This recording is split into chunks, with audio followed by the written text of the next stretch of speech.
Buenas tardes a todos. Bienvenidos a Findes.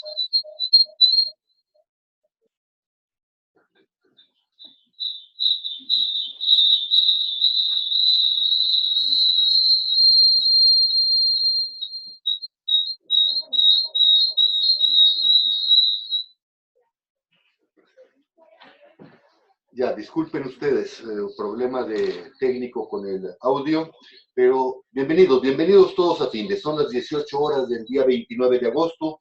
Vamos a dar inicio a la transmisión del webinario que tenemos preparado para este día en materia de la estructura de los estados financieros básicos. Soy Emilio Villalobos, directivo de la Fundación, y les agradezco la oportunidad que nos brindan de dirigirnos a ustedes. Se encuentra conmigo el profesor Alejandro Franco García, especialista de Findes en el área de finanzas. Alejandro es director y responsable del Departamento de Estudios en Finanzas aquí en la Fundación y cuenta con estudios de licenciatura en Administración Financiera y maestría en Finanzas, así como diversos estudios de actualización y especialización en riesgos y finanzas corporativas realizados en México como en el extranjero. Trabajó en grandes firmas de consultoría financiera, así como en la unidad de evaluación de proyectos de la UNODI.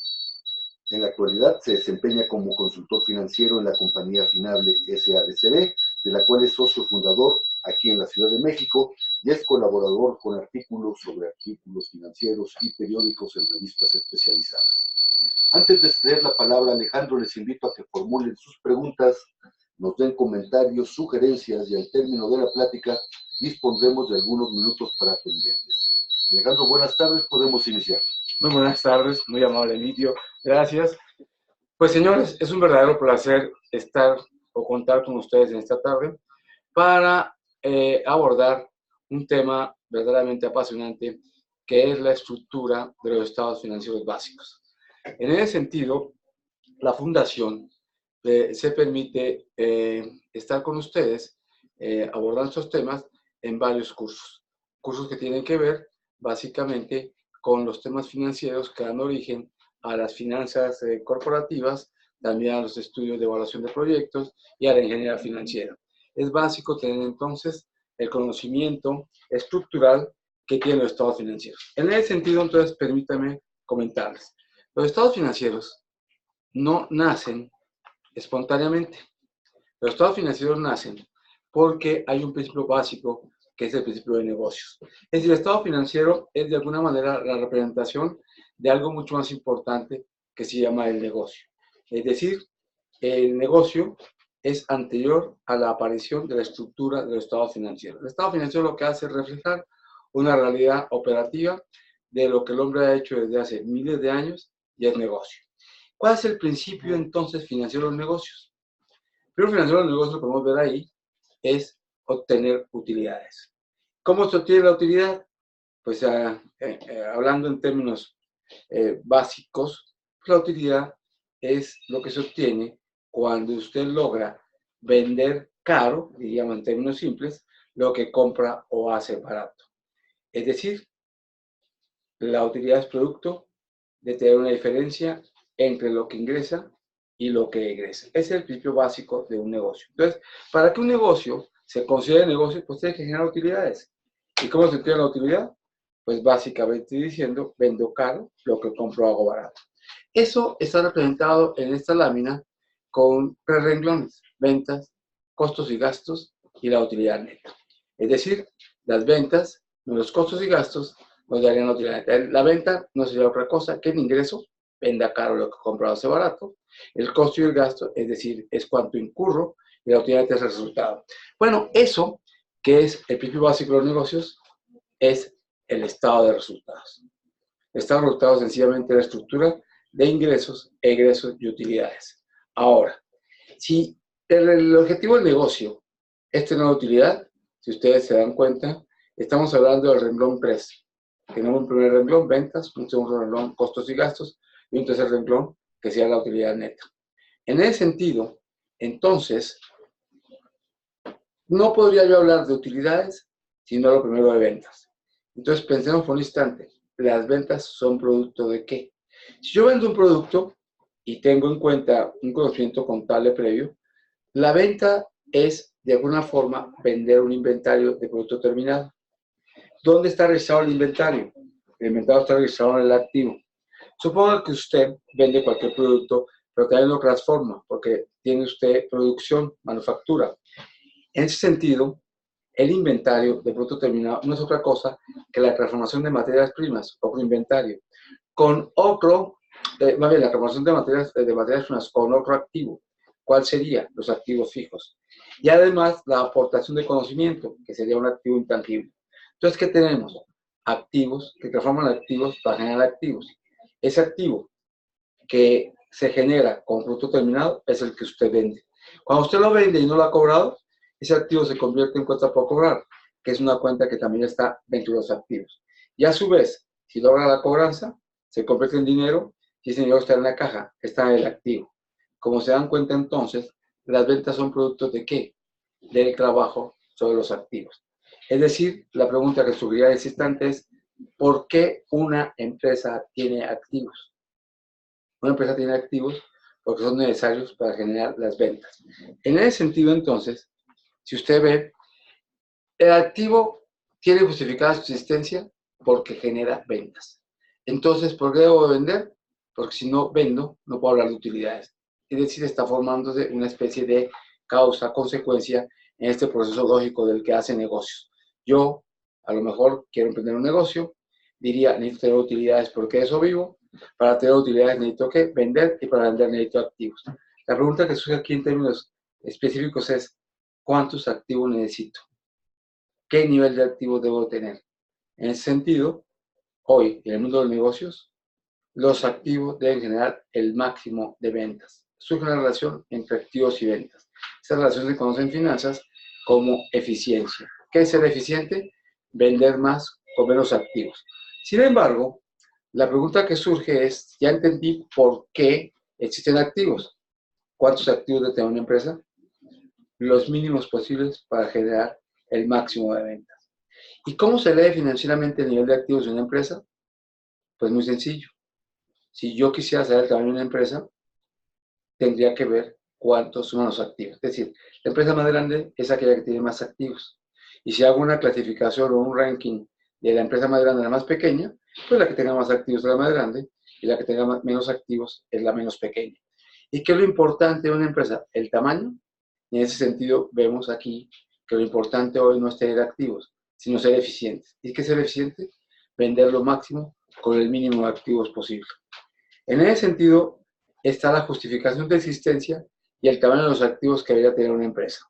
Ahora, la pregunta que surge, si estoy yo a lo mejor iniciando un negocio mismo que necesito que genere utilidades, y para generar utilidades necesito tener ventas, y para tener ventas necesito tener activos.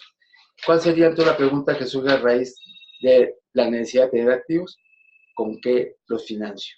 Y en ese sentido nace entonces la otra parte, el pasivo, ojo, como una fuente de financiamiento, y el propio capital de los socios como otra fuente de financiamiento. ¿Y qué tenemos en este momento? Una estructura donde hay pasivos como fuentes que financian activos, capital contable como fuente que financia activos. Entonces tenemos al pasivo, la deuda, el capital contable de los socios como fuentes de financiamiento. ¿Y qué tenemos entonces en los activos? Las inversiones o usos de esas fuentes. Bueno, esto obviamente hemos logrado una estructura donde hay fuentes que financian activos, activos que generan ventas y ventas que, descontando de costos y gastos, generan la utilidad.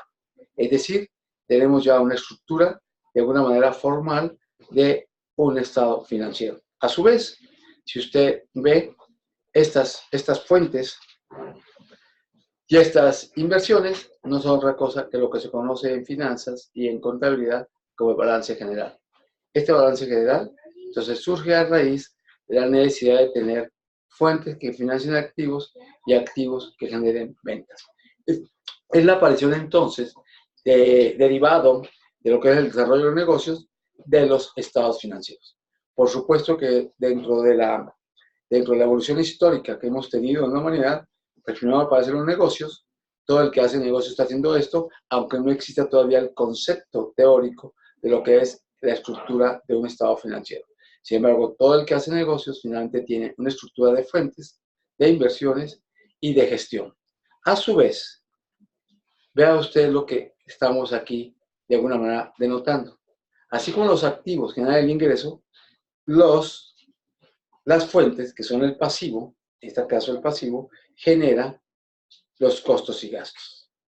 Y entonces, esta estructura financiera lo que me deja es, de alguna manera, justificar la existencia del activo. ¿Por qué hay activo? Para generar el ingreso. ¿Por qué hay pasivo? Para generar el costo como tal. ¿Y qué es lo que tenemos como resultado de las ventas, los costos y gastos?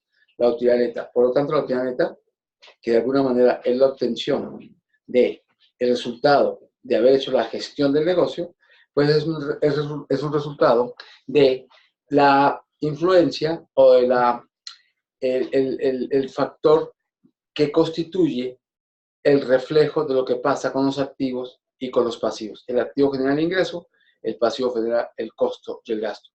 Esto da entonces nacimiento a la estructura financiera que hoy conocemos como balance general y que nos dice que el activo es igual al pasivo más capital. Es decir, nace el concepto de entidad o negocio. ¿Qué es un negocio? Activo, pasivo, capital. Ahora, bien, si ya tenemos lo que genera el activo, que es el ingreso, y lo que genera el pasivo, que es el costo, la diferencia entre ventas y costos se llama utilidad. Y en ese sentido, entonces, la utilidad pertenecería o pertenece a los socios. Como se dan cuenta ustedes, ya aquí viene la estructura financiera, la utilidad neta, entonces, se va, ojo, de alguna manera, a hacer parte del capital. ¿Dónde hace parte del capital? En una cuenta que se llama utilidad neta y que no es otra cosa que el estado de resultado desglosado. Es decir, yo podría decir, de alguna manera entender que entonces el estado de resultados es parte del balance general. Y en esta conformación que les estoy mostrando, lo que podemos ver es la estructura general o la arquitectura financiera de cualquier negocio. Es decir, que el balance general como tal contiene el estado de resultados, pero que la gestión, que es el estado de resultados, no es otra cosa que el resultado de la posición. La posición es el tamaño que tienen los activos, los pasivos, y el resultante de la utilidad neta se aloja en favor de los socios en el capital contable. En ese sentido, entonces, ya quedó, ahora sí, el entramado financiero que de alguna manera me explica la existencia del porqué de los estados financieros. En ese mismo sentido, entonces vale la pena, habiendo entendido esto, ver la estructura del estado de resultados. El estado de resultados que vimos ahí de manera sintética como ventas menos costos y gastos, utilidad neta, pues tiene una estructura secuencial de varios costos que se van cubriendo y van generando varias utilidades intermedias. Como se dan cuenta ustedes, el primer costo que tenemos se llama costo de venta. Entonces nosotros tenemos las ventas netas y restamos el costo de ventas. Esto nos da ¿qué? La utilidad bruta. La pregunta que surge aquí es, ¿qué es el costo de venta? El costo de ventas técnicamente es cuánto me cuesta tener un producto listo para la venta. Ese producto listo para la venta lo puedo tener así disponible para ser puesto en manos de los clientes por dos factores. Uno, porque lo fabrico o porque lo compro para comercializar. En primer caso, si lo fabrico, entonces el costo de ventas tendría básicamente tres elementos: la mano de obra, las materias primas y los gastos de fabricación. Entonces mi costo de venta estaría constituido con lo que me cuesta dejar un producto que produzco, manufacturo, listo para la venta. Ese sería el costo de ventas. En el caso de que no lo fabrique, sino que lo que más bien es lo compro para revenderlo, lo que haría es una labor de comercialización. ¿Cuál sería el costo de ventas? Pues cuánto cuesta el producto que voy a revender. En ese sentido, entonces el costo de ventas es definido como un concepto financiero básico, es cuánto me cuesta tener un producto listo para la venta, ya sea porque lo produzca, ya sea que lo compre para revender. Finalmente, las ventas menos este costo de ventas, así entendido, nos daría la utilidad bruta. Utilidad que debe ser suficiente para abordar otra gran cantidad de servicios de costos y gastos. Por lo tanto, la utilidad bruta debe ser suficientemente grande para abordar el siguiente grupo de gastos que se conoce como gastos de operación. ¿Qué es el gasto de operación?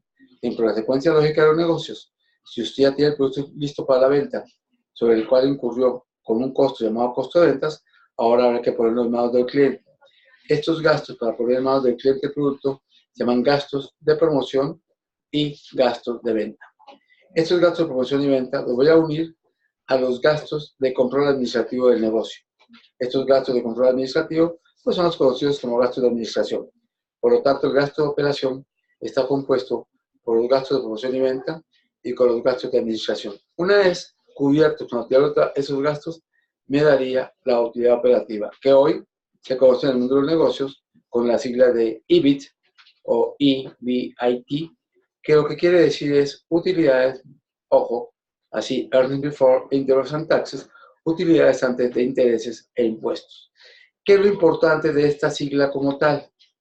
Pues que esta sigla me está denotando en la propia composición de la frase que es la utilidad antes de dos gastos exclusivamente, uno llamado intereses y otro llamado impuestos. ¿Y qué tiene de particular esos gastos de reestructura del estado de resultados? Que son gastos donde no hay una voluntad decisoria de los empleados o funcionarios de la empresa. ¿Por qué? Porque el gasto financiero proviene ¿de dónde? Proviene de la toma de deuda o de la tenencia de pasivos, por ejemplo, como bancarios. La decisión de la toma de deuda o la decisión de tomar créditos bancarios realmente en una empresa no lo hacen los empleados, lo hacen los socios. Y entonces este gasto financiero, que es el interés derivado de una toma de posición de los socios, pues es un gasto que tendría que cubrirse con la utilidad operativa. Por lo tanto, aquí no habría una voluntad decisoria del empleado de determinar el tamaño de ese gasto. Y los otros, los impuestos, pues derivan de las leyes fiscales, mismas, pues que están determinadas por la autoridad fiscal, quien ha decidido que el impuesto sobre la renta es un 30%, que la PTU es un 10% sobre la utilidad de impuestos. Por lo tanto, si se dan cuenta ustedes, tanto el gasto financiero como los gastos derivados del pago de impuestos no son gastos sobre los que tenga voluntad decisoria el empleado. Sin embargo, lo que está antes de la utilidad operativa sí depende de la capacidad administrativa, la capacidad de trabajo, la capacidad de tomar decisiones de todos los que están vinculados a la empresa. Por lo tanto, el EBIT o el Earnings Before Interest and Taxes o la utilidad operativa se convierte en la cuenta estructuralmente del estado de resultados que identifica qué está como responsabilidad directa del empleado y qué está después de esa responsabilidad. Entonces, lo que esté antes de la utilidad operativa, vale decir el costo de ventas del gasto de operación, son de alguna manera costos o gastos que dependen de la voluntad, de la capacidad de toma de decisiones que tengan todos los funcionarios, empleados, obreros y los demás que tomen decisiones en la empresa. Por lo tanto, a su vez, la utilidad operativa así obtenida va a enfrentar estos dos tipos de gastos, el gasto financiero y los impuestos, los cuales me dan la utilidad neta. En el estado de resultados también tenemos una jerarquía de pagos. Y en este sentido, las ventas netas primero pagan el costo de ventas. Diríamos, y si sobra, se paga el gasto de operación. Y si sobra, se enfrenta el gasto financiero. Y si sobra, pagaremos el impuesto. De todas maneras, el impuesto, si es imputable a la base fiscal, y después de pagar el impuesto, si sobra, queda la utilidad neta, como dijimos hace un rato, es la que detentan los accionistas en el capital. Por lo tanto, aquí está de alguna manera vista la estructura que tiene el estado de resultados. Ahora, ¿cuál es la estructura del balance general? Bueno, aquí hay un dato adicional que les quería presentar. La PTU como tal se calcula con la utilidad antes de impuestos, el 10%, la participación de los trabajadores en las utilidades, y se recoloca en los gastos de operación, porque es un gasto precisamente imputable a la administración del negocio. Por lo tanto, la PTU se calcula primero y después se recoloca antes de la utilidad operativa. Bueno, ahora, ¿qué estructura tiene el balance general? Pues un balance general tiene una estructura muy sencilla. Hay dos tipos de inversiones o de activos. Los activos circulantes, los que ustedes conocen como caja, cuentas por cobrar, inventarios, y la infraestructura, que son los activos fijos, su correspondiente depreciación, y los activos diferidos con la correspondiente amortización. Esa es la estructura del lado izquierdo del balance, donde hay dos tipos de activos, de operación y de infraestructura desde el punto de vista financiero, y se consideran que son las inversiones o uso de los recursos. Del otro lado tenemos las fuentes, el origen de los recursos, que son por un lado la deuda, los pasivos, y por otro lado el capital, los socios. La deuda tiene dos componentes, una que llamamos deuda de corto plazo, todo lo que esté con una exigibilidad antes de un año, y deuda a largo plazo, que en su defecto es aquella deuda que será exigible con un plazo mayor a un año. De otro lado tengo el capital contable, el cual se divide en dos tipos de capital, un capital que es el contribuido, que es el aportado por los socios, y un capital ganado. Hasta aquí, entonces, la estructura del balance general. Por lo tanto, ya tenemos entonces definida de manera inicial la estructura del estado de resultados y el balance general. En ese sentido, pues estoy abierto a cualquier duda que puedan tener. ¿Ok? Ahora, el nuevo balance general que ustedes están viendo acá, el mismo que veíamos en la lámina anterior, lo podemos ahora ver de alguna manera clasificado o desglosado por activos o los activos más comunes. En el activo tendríamos un primer activo que es circulante, y si ustedes observan en el lado izquierdo de su pantalla, verían ustedes de arriba hacia abajo y de manera descendente caja, bancos e inversiones temporales. El primer grupo de activos son efectivos. El segundo grupo de activos tiene que ver con clientes, o sea, las cuentas por cobrar por las ventas de los productos de la empresa. Y por último, los inventarios. Los activos básicamente son los activos de operación, también llamados activos circulantes. Ahí he hecho un ejemplo de un balance general que tiene dos cierres y los saldos que frente a cada una de estas cuentas se acumulan en una suma general que se llama activo circulante. Ahora, en la parte inferior tengo lo que serían los inmuebles, planta de equipo, que no son otra cosa que los activos fijos. Los activos fijos, realmente, ¿cuáles son? Pues por un lado las edificaciones, que se componen de dos partes, el terreno y en sí la construcción. Después de esto que tenemos aparte de las edificaciones, tenemos todo el equipo de planta, la maquinaria. Después tendríamos también el mobiliario y equipo de oficina. También podemos clasificar el equipo de transporte. A su vez, tendríamos como una clasificación independiente al equipo cibernético, equipo de cómputo y demás periféricos que constituyen la tecnología de la información que tiene la empresa. Entonces, básicamente estamos hablando de estos activos con los activos fijos, todos sujetos a depreciación menos uno, los terrenos. Entonces, los terrenos no se deprecian, pero después tendríamos depreciables cualquier otro tipo de activos fijos. Eso sería lo que se conoce como inmuebles, planta y equipo. Y el activo fijo neto, pues sería el valor de sus activos menos la depreciación, que es el uso que han tenido acumulado. Cuando yo le digo a usted en el año 2018 y vean las cifras, 47.894.000, sería el valor del activo fijo sin uso, nuevo, del resto de la depreciación, que es el uso, y menos el activo fijo neto, que sería el valor del activo ya usado. 47 menos 14, 33, que es lo que tengo. Después tendría una serie de gastos pagados anticipados que se conocen como activos diferidos, y estos activos diferidos, que suman en este caso 3.856, los sumo a los activos, ojo, fijos netos, 33.308, con el activo circulante 53.913, yo tengo el total del activo 91.076. Esto en el año 2018, que es un activo superior al del año 2017, deberá de coincidir con las fuentes de financiamiento correlativas de cada uno de los 2 años. El año 18, con un activo total de 91.036, tiene fuentes, deben ustedes cuenta al lado derecho de la lámina, que son el pasivo y el capital, y que sumados los dos también dan 91.078. Ahora, el año 2017, que tenemos activos de 62.456.000 pesos, tenemos del lado de las fuentes, al lado derecho de su pantalla, los dos tipos de fuentes, pasivo y capital, que suman efectivamente 62.456. Ahora, ¿cómo se compone el pasivo? Si ustedes observan los pasivos como fuente de financiamiento, se componen los primeros en pasivos corrientes, pasivos que tendrían que solventarse, pagarse con un plazo que está dentro de los próximos 12 meses. Se consideran pasivos de corto plazo.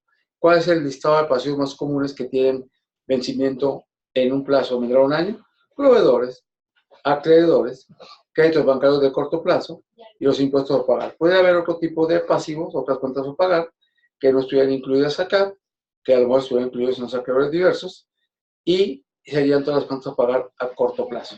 Ese pasivo de corto plazo sumado, se dan cuenta ustedes, del año 2018, daría 35.926, o sea, 35.926, estos estados financieros están a miles, y tengamos un pasivo bancario a largo plazo de 9.150.000. Si usted suma los 35 y los 9 millones, tendríamos un pasivo total de 45.276.000.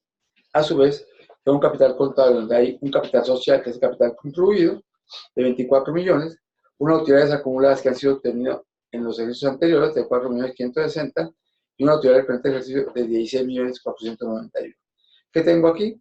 Pues la suma de estos conceptos que serían el capital contable y por lo tanto sumarían entre todos 45.800.000.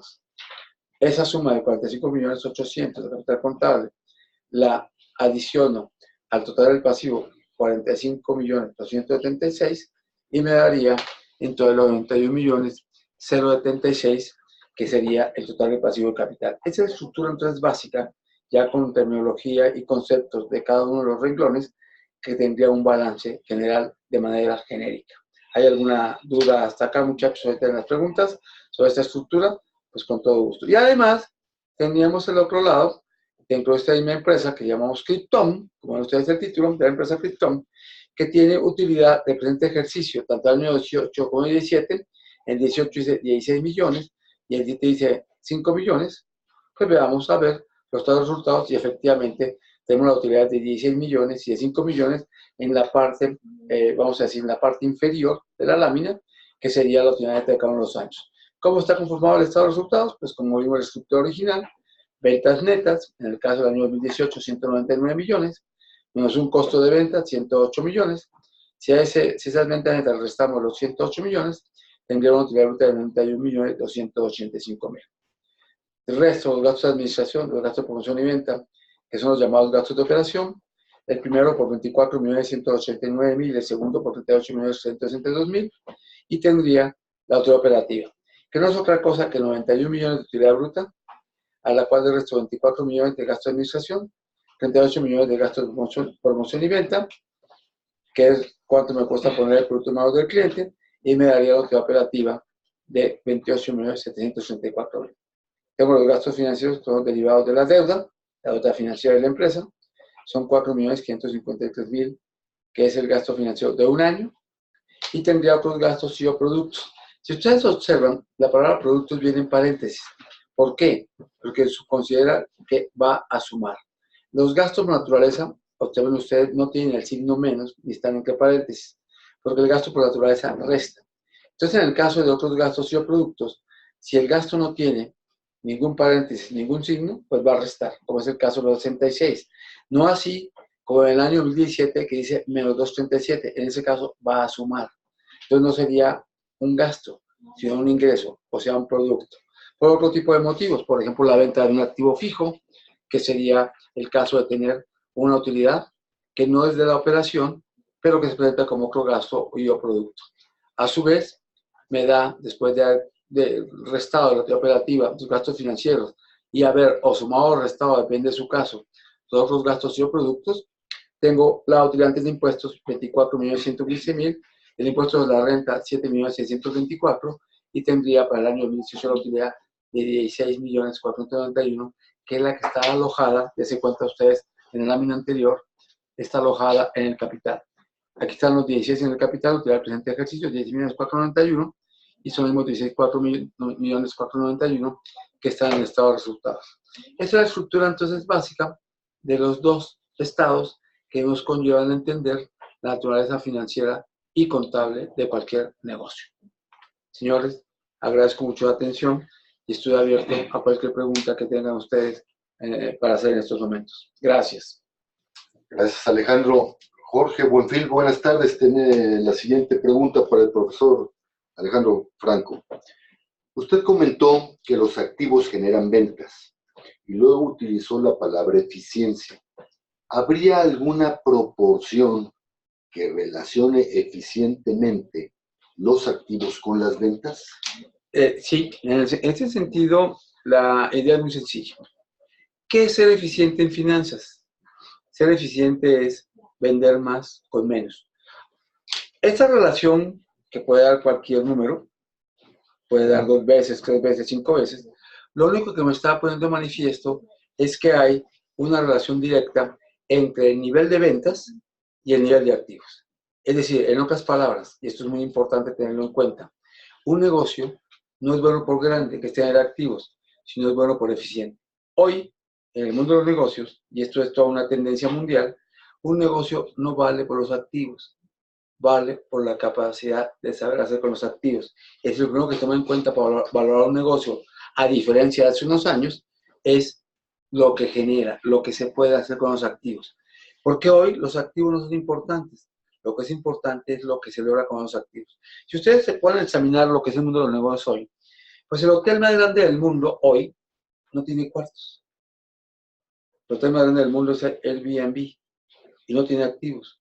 La empresa de ventas al detallista, pues, la empresa de ventas al menudeo más grande del mundo es Amazon y no tiene un solo aparador, no tiene un almacén de inventarios. La empresa de taxis más grande, Uber, no tiene un taxi propio. Es decir, hoy las empresas lo que tienen es, ojo, una generación de ingresos y un mínimo de activos. ¿Por qué vale Amazon? ¿Por el servidor que debe ser gigantesco? No. Amazon vale por lo que se va a hacer con sus activos. Unas ventas multimillonarias, de las cuales únicamente reclama una comisión, pero tiene un universo, finalmente, de productos que se venden con un mínimo activo. Entonces, hoy ser eficiente es vender más con menos. Y eso hoy ha llevado a una política de desinversión de negocios. Entonces, eficiencia quiere decir en términos financieros, vender más con menos. Y a su vez, un exceso de activos, o sea, activo que no genera ingreso, pues hoy se castiga financieramente, porque es un activo entonces que no tiene justificación de existencia dentro de un negocio.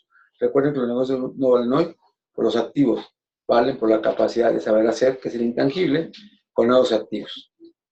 Alejandro, gracias. Laura, buenas tardes. Gracias por participar. Laura nos pregunta, a nivel de microempresas, yo como inversionista que estoy siendo invitada a una de ellas, me presentan información financiera como que la que usted presentó en la pantalla. ¿Qué tips me puede dar para identificar si es información veraz o no? Bueno, los estados financieros pues realmente reflejan la naturaleza del negocio. Yo le diría, mire, el negocio en el que usted va a participar es manufacturera, es un negocio que fabrica productos, es evidente entonces que el activo fijo deberá ser de un tamaño, o sea, será el activo más importante, a lo mejor tendrá un tamaño que supere el 50 o 60% de los activos. ¿Por qué? Porque pues está concentrado en gran parte la manufactura en los activos fijos. A su vez, si usted me dice, no, el negocio en el que participo es una comercializadora, los activos fijos no deben ser importantes. ¿Qué activos deben ser importantes? Los inventarios, las cuentas por cobrar. Es decir, la estructura financiera del activo debe de reflejar, por supuesto, la naturaleza del negocio. Entonces, ese sería un primer tip que le podría dar. Ahora, otro tip, ¿cómo está el estado de resultados? El estado de resultados a lo mejor me dice ventas menos costos de ventas.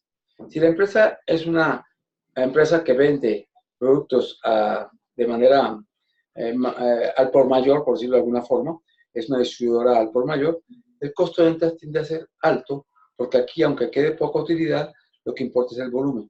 Si a su vez, a lo mejor es una empresa que vende al detallista, pues a lo mejor tendría un costo de ventas en proporción un poco menor, porque la utilidad bruta, dado que no hay un volumen masivo de ventas, pues debe ser suficiente para otros gastos, los fijos, por ejemplo, renta de locales, la nómina de los empleados, que en ese sentido tendrían que ser cubiertas con una utilidad bruta mucho más importante. Entonces, eso sería parte de lo que podríamos ver. Ahora, hay una lógica también de los negocios. Es mucho más importante en un negocio, pues el costo de ventas, que el gasto de operación. Debería, por lógica, tener una proporción más alta el costo de que el gasto de operación. Sin embargo, hay negocios que son excepción, donde el gasto de operación puede ser más importante que el costo de ventas. Y, por ejemplo, le puedo decir un sector donde el costo de ventas es relativamente pequeño. Por ejemplo, la industria farmacéutica o la industria de cosméticos, donde las materias primas realmente no son tan costosas. El costo de venta tiende a ser muy bajo. Entonces, ¿dónde está el verdadero costo? En el gasto de promoción y distribución. La empresa de cosméticos, pues es mucho más importante la promoción, la publicidad y estos gastos que las propias materias primas de los productos que se venden. Entonces, hay una lógica, una congruencia de lo que dice el negocio hacer con lo que se presenta justamente en estados financieros. El estado financiero no es el reflejo en dichos de los hechos, que es la realidad. Entonces, los dichos deben corresponder a los hechos, que es lo que podría decir en términos de que el estado financiero refleje la realidad del negocio que le proponen. Alejandro, gracias. Julián hace una pregunta también relacionada con lo que están comentando en este momento. Julián nos dice, empresas de un mismo giro, pero de tamaño diferente, ¿guardan proporción en sus resultados? Es decir, una empresa, imagínense que tiene una inversión de 10 y genera 100 de ventas. La otra, si tiene 100 de inversión, ¿generaría 1000 de ventas? En teoría debería de conservar la relación. Lo que pasa es que finalmente hay una economía de escala que hace que cierto tipo de medidores no guarden una relación directa.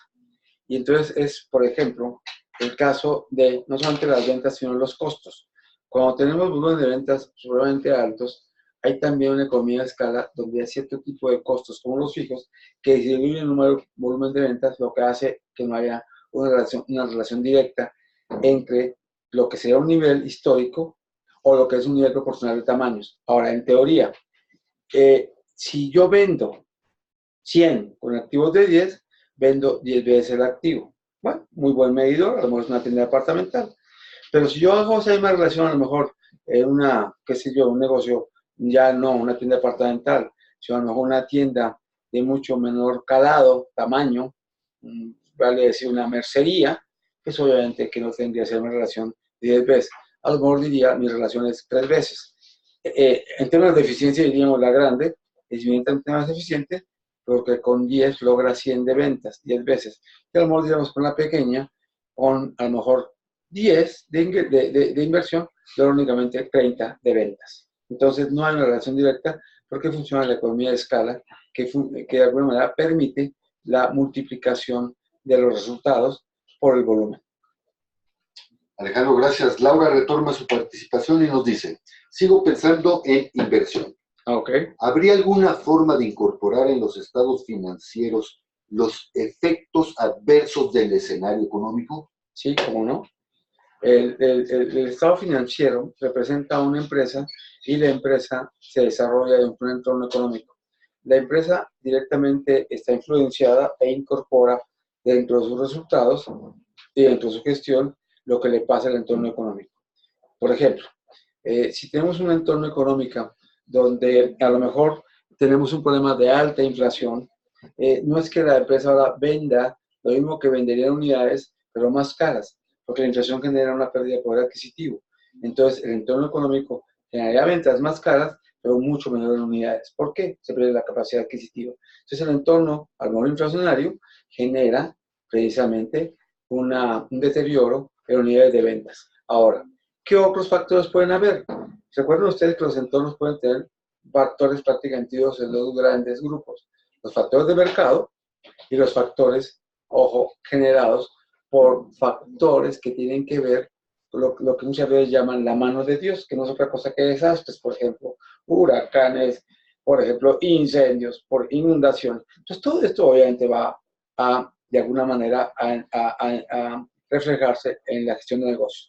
Yo le pongo un ejemplo que estamos viviendo hoy, y justamente es algo de que por mi práctica profesional estoy viendo. Resulta ser que hay un sector, por ejemplo, agricultores en el norte del país, que se llaman lo que llamamos aquí en el centro jitomate. Ellos le dicen tomate al tomate rojo. Este tomate es un producto de exportación. Nuestro tomate pues tiene características de presentación, sabor, color sumamente atractivos. Nuestros compradores de Estados Unidos. Sin embargo, las autoridades estadounidenses han decidido poner impuesto al tomate. Ese impuesto no lo pagamos los distribuidores ni los productores mexicanos. Ese impuesto lo va a pagar, ese arancel, el importador estadounidense y lo va a reflejar en el precio de venta al consumidor estadounidense. Es decir, el tomate se encarece para efectos del consumidor de los Estados Unidos. ¿Qué logran con este impuesto? Pues tratar de buscar que haya un precio competitivo del jitomate o del tomate que se siembra en Estados Unidos. Y entonces, ¿qué ha pasado? Que independiente de que ese impuesto no lo estamos pagando nosotros, sino los consumidores norteamericanos, sí ha reflejado ese impuesto, que es un factor de mercado, una baja en la exportación de jitomate mexicano. Entonces, ¿cuál es el efecto de mercado que se refleja? Pues que tenemos ventas menores. Entonces, ahí está reflejándose un efecto de mercado muy importante. De otro lado, por ejemplo, el aguacate mexicano resulta de muy atractivo consumo en Estados Unidos. ¿Y qué tenemos? Pues dos efectos. Uno, para el aguacatero que exporta, pues un buen ingreso, pero también para el consumidor mexicano que quiere consumir aguacate los tiene que pagar precios muy altos. ¿Por qué? Porque tenemos un precio internacional muy bueno. Entonces, sí, todo se refleja en los estados financieros. Alejandro, muchas gracias. Y bien, antes de culminar con la transmisión del webinar, les recuerdo que todos los jueves a las 18 horas, aquí estaremos abordando diferentes tópicos de interés en el ámbito de los negocios. El próximo jueves 5 de septiembre a las 18 horas, estaremos abordando el tema tácticas de negociación. Los esperamos, inviten a sus compañeros, inviten a sus amigos. Son las 18 horas con 40 minutos, día 29 de agosto. Damos por concluido el desarrollo de este webinario. Muchas gracias. Hasta luego. Gracias.